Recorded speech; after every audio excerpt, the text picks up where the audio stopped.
Hi, I'm Nancy O'Neill, and welcome to Suncoast FYI. This week we take a look at the upcoming Brunch on the Bay event, plus some changes coming to the Sarasota Farmers Market, and the nonprofit ITN Suncoast needs your help getting those in need of a ride.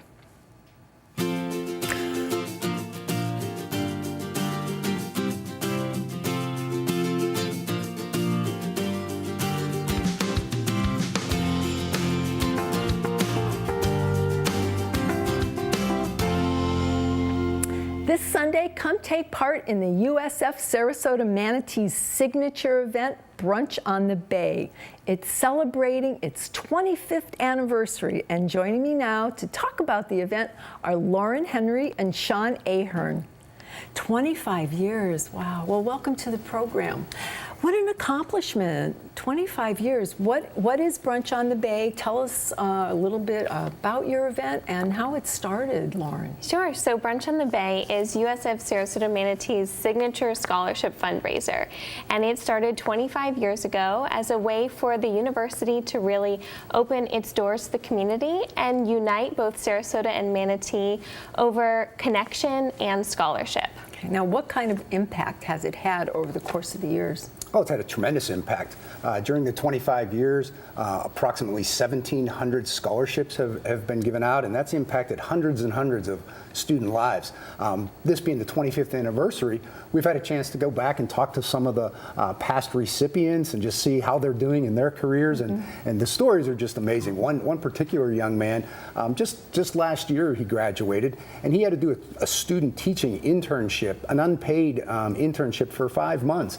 And he had no idea how he was going to be able to manage that and with his family obligations. And he received a scholarship. He was able to do his internship, complete his degree, and he's now a first grade school teacher in the Minnesota School District. So there's countless stories like that. And sometimes the funding that comes from Brunch is just the boost that our students need to be able to complete their degrees. Well, obviously it will be a lovely brunch because I've been. Yes. But tell our viewers, in addition to the delicious food that you'll have, what other kind, will you have speakers, or what else takes place? So the brunch is really an opportunity for people to connect and network. It's known for giving great opportunities for people to meet others in the community and foster those relationships. We do have a very short program where we highlight, the cause of scholarships.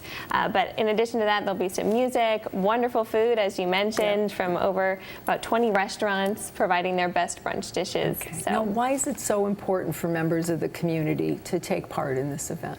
Well, they're investing in the community. When you support student scholarships, most of our students are local. They're from Sarasota and Manatee counties. They come to school there. They get a great education there, and then once they graduate, they usually stay here and they become professionals in our community and contribute to some of our nonprofit organizations and great causes. So, really, an investment in our students is an investment in the community. Now, USF seems to be very involved in other areas in the community. Can you tell us about that a little? Sure. So USF has really been built, especially the Sarasota Manatee campus, upon creating programs that cater to what our local businesses need. And they really listen to what the industry's needs are and then tailor their programs, whether it's insurance or digital marketing with the upcoming changes in technology. We've created programs at our campus to help serve our students and equip them so that they can then work in our local community and build up our businesses, which is so important. What are some of the other majors or opportunities that you offer the students? Well, we have a very strong College of Business and a College of Hospitality and Tourism Leadership. But as Lauren was saying, we're all about partnerships. Sometimes that means partnering with a business to help them provide internships and meet their workforce needs. Sometimes it's partnering with nonprofit organizations and just simply providing a venue where they can host an event, or perhaps they need some volunteers and our faculty and staff will partner with them. Sometimes it's in a research capacity. We've done research out in the prison system that has helped the correctional institutions provide better programs for their inmates upon when they're released. There's an entrepreneurial program that we have. So we have all sorts of different partnerships, and that's one word that we hear a lot of because we really value those. For students, this makes a huge difference, and I can say that from personal experience. I graduated with my undergrad degree from USF Sarasota Manatee. Congratulations. And thank you. And while I was was there, I really had the opportunity to connect with so many business leaders in the community. And coming out of school and starting your career, that makes all the difference. And especially now as an entrepreneur and co-founder of my own leadership development company, Aretios, having those connections that I built while a student at USF has really led me to mentors and other people who are able to help me on this journey. So when students are able to connect in the community, it makes a world of a difference. It does. It's all about networking, and what better way to do it. Yeah. Absolutely. It's rewarding when we talk with businesses and they say, you have us spoiled because your interns are so well prepared, and send us more, and we do. We really value those relationships. That's excellent. Now, how much would you say you donate to scholarships every year? How much does the event generate? Last year, the event produced over $300,000, so that's a significant amount. After expenses, I'm not sure the exact number of scholarships that are awarded, but I would say approximately 40 per year are awarded to students. Great. Well, anything else you'd like to add before we close today? A little bit more about where and when and times? Sure. Brunch in the Bay is actually going to be this weekend on Sunday, November 4th. It takes place on the USF Sarasota Manatee campus right across from the airport on Tamiami. And it is a wonderful opportunity to not only connect with our community and see our university, but also to give back. And I think investing in the next generation is one of the best investments you can make, because these are the future business leaders, business owners, and people that are going to be helping our community. Awesome, awesome. Now, it takes place what time? I'm sorry, did I miss 11:30 Sunday. 11:30. There's still tickets available. Feel free to show up, and we'll have a spot for you. And like Lauren said, you'll have a chance to meet some wonderful people, eat some great food, have a great time, and know that you're paying it forward. Wonderful. Great. Well, thank you both for being here. Thank you so much for having us. Great. Next on Suncoast FYI, the Sarasota's Farmers Market has undergone some recent changes. So what's upcoming for 2019? We'll find out right after the break.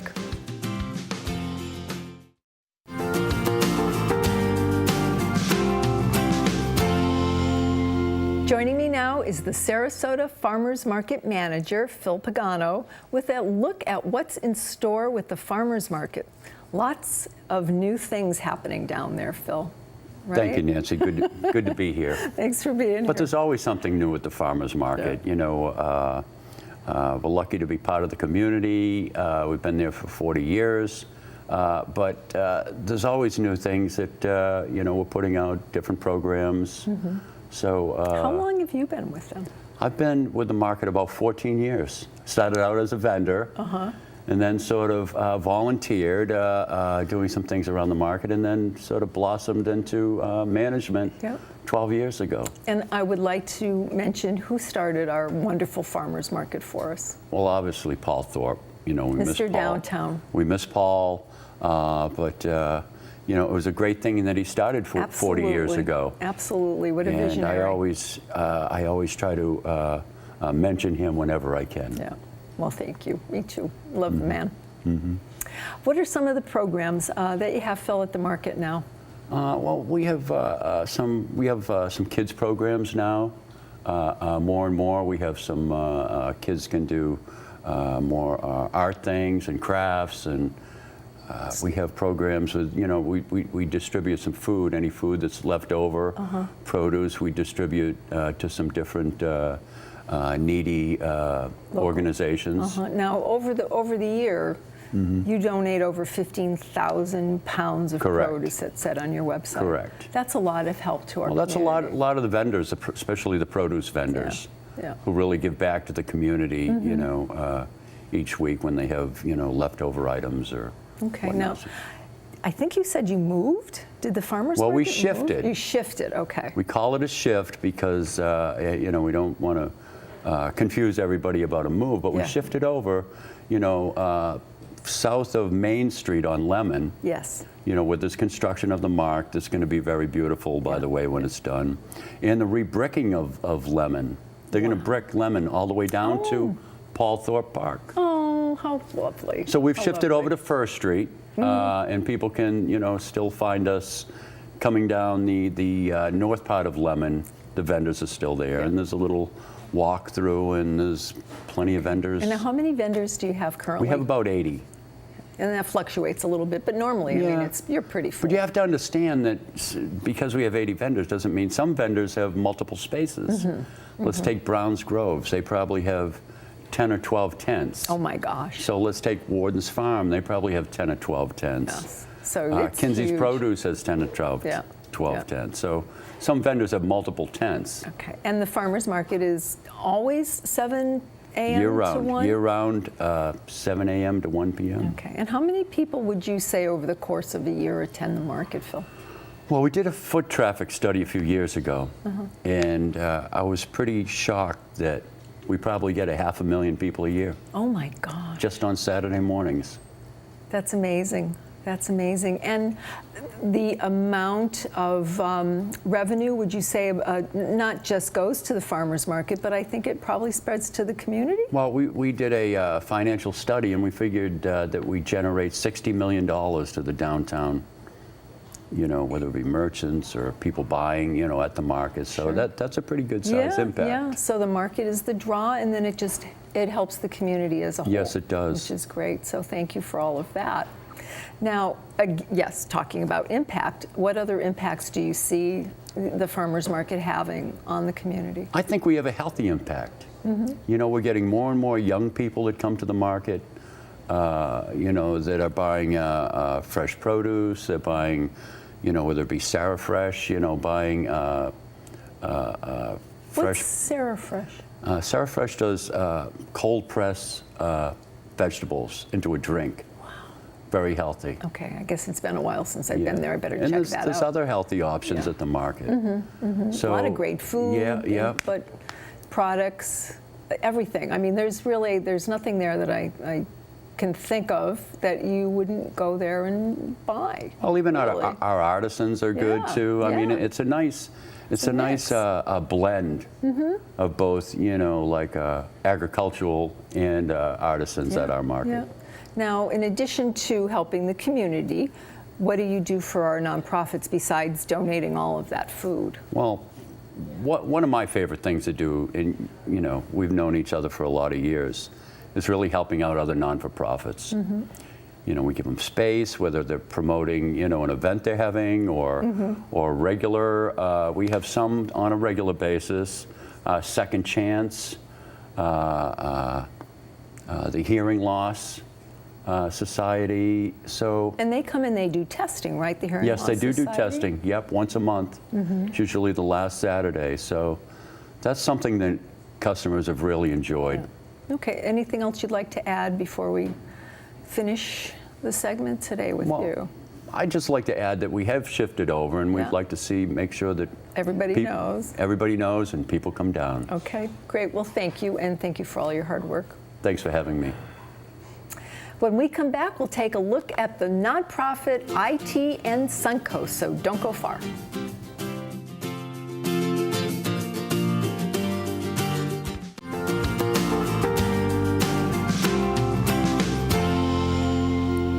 The Executive Director of ITN Suncoast, Arthur Lerman, joins me now to talk about how you can help those in need with a ride around the Suncoast. Good morning. Good morning, Nancy. Nice to see you again. Nice to see you. Yes. Now, tell our viewers what the mission is of ITN, please. So ITN Suncoast mission is to provide comfortable, reliable, affordable transportation to individuals when driving themselves is no longer safe or practical, so that they can continue to live what we call joyful and meaningful lives without a car. Okay, now, it's all volunteers that Well, do at the this point, driving? we have been getting so many ride requests that we now complement our volunteer drivers with paid drivers. Okay. A few years ago, we provided 1,000 rides. This year, we're going to provide over 20,000 rides. Oh, my goodness. And while we're getting some new volunteer drivers, we haven't been able to attract enough volunteer drivers to keep pace with the increased number of ride requests that we're receiving. Now, how many hours a week does someone need to volunteer to help you? We are very flexible, Nancy. Whatever works for people works for us. We have some people who will provide rides, say they'll give us a 2-hour block, say 1 to 3 on a Wednesday afternoon. And we have other people who say, I'll give you 3 days a week, just, give me whatever rides you have. So we try to be very flexible. We recognize that people are in different situations, and we appreciate any rides that anyone is willing to offer. That's a lot of scheduling. Other than, above and beyond, that's a lot of scheduling when you think about how many people are requesting. What are the requirements to become one of your drivers, Arthur? Well, obviously they need to be able to drive well. You don't give them a driving test, do you? Well, rarely, but there are on a couple of occasions where we've had a little bit of uncertainty. But we do background checks. We do criminal and DMV background checks. We interview people. We check their cars. We make sure that their license, registration, and insurance is up to date. And then we provide some training because so people are clear on what our expectations are in terms of the support that they'll provide to our riders, as well as to answer any questions and make them feel comfortable. Okay. What are some of the things that you give them as guidance? Well, for example, first of all, we're unique in the sense that when we provide rides, we provide our riders with whatever support they need to get from their home to the car and from the car to their destination. So, for example, when a driver is giving a ride, we expect that he will go to the door of the individual for whom he's giving the ride, ask them if they need any help. If they do, he will provide that, or she will provide that. And sometimes it's just walking next to somebody. Sometimes it might be an arm, because most of our riders are individuals in their 80s and 90s. Sure. We also have a number of riders who have walkers. So it's a matter of helping them, not physically helping them, but opening the door and putting, so that they can get in and out of the car. Basically being courteous and taking care of the person. And you wouldn't be there if you weren't that type of person to begin with, right? I mean, one of the big benefits that people get is just contact with people. Our riders are extremely appreciative. You meet some very interesting people, because needless to say, there are a lot of very interesting people who live in our area. And so that's one of the benefits that people get. And so, yeah, you're right. We attract a certain type of person. Typically, our drivers are in their 60s and 70s. A number of them are retirees. It's actually a good mix of men and women who volunteer drive for us. And like I said earlier, the bulk of our riders are individuals, mostly women actually, in their 80s and 90s. Okay, now we have an important date coming up here on November 6th. We do, and out of our commitment to serving the community, but also to providing support to our riders so that they can get out and continue to do things that they've always done, we are providing free rides to the polls. We're doing it for early voting as well as on election day. So that's taking place now? Yeah, right? We are giving rides right now to people who want to vote early, which, given the length of the ballot this year, is probably a good idea. And we will also be giving rides anywhere within Sarasota and Manatee counties. Thank you. It's our service area. We will give rides to anybody for any reason, 24 hours a day, 365 days a year, to anywhere within Sarasota and Manatee counties. And so that's our service area, and it's within that area that we are providing free rides to the polls. Okay, very important. So people should call you now and schedule their rides early, right? Yeah, we are. We're not an on-demand service. We ask that people call us by 1 o'clock the day before to request a ride. Good. So it would be great if they could call us with as much advance notice as possible, and then we'll be there to take them wherever they want to go. Okay. Now, how can people learn more about your service and also about becoming a driver? So they can either call our office at 941-364-7530, or they can go to our website. It's itnsuncoast.org, and IT is in Tom, N as in Nancy, because it stands for Independent Transportation Independent Transportation Network. So it's itnsuncoast.org. Okay. And there is an application. There's certainly a lot of information there on being either a rider or a volunteer driver, and there are also applications for both of those situations. Great. Well, thank you so much for all of this information and for such an important service that you provide for our community. Wonderful. Well, thank you, Nancy, for this opportunity to share this information with you and your viewers. Great. Thanks, Arthur. Yeah, thank you. The weekend is just beginning, and we have a few events for you to keep an eye out for when we come back.